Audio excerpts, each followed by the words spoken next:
Jinla kahaman wai kuya o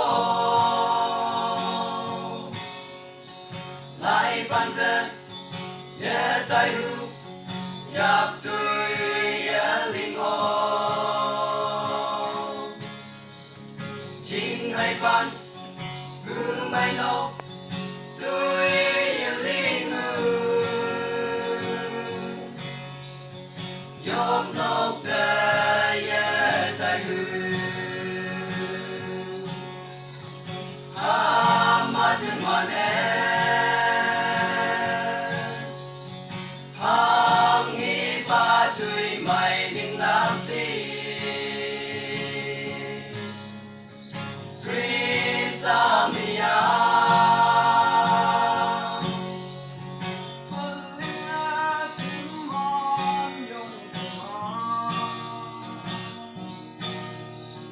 mùi hai man yom tàu la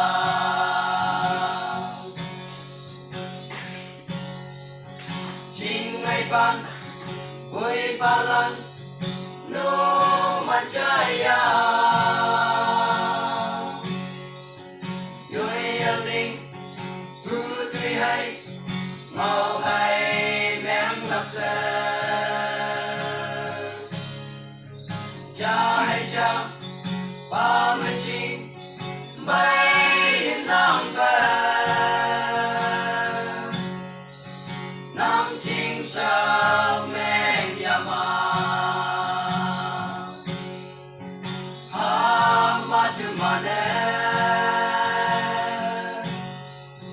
hang i ba tui mai ding lao si Krista mia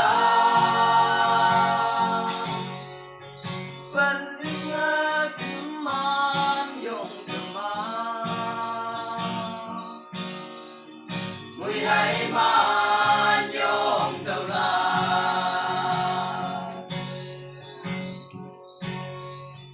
có bông sâu san cu lan nu ma sinh la ni lan si sau men lam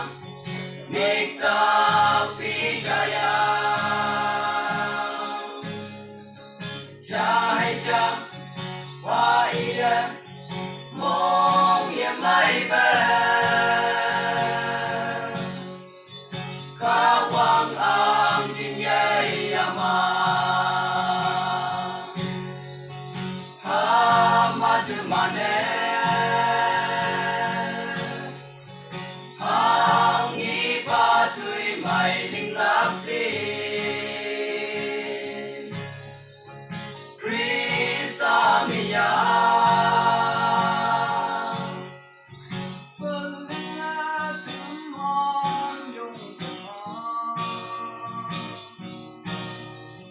mùi hai ba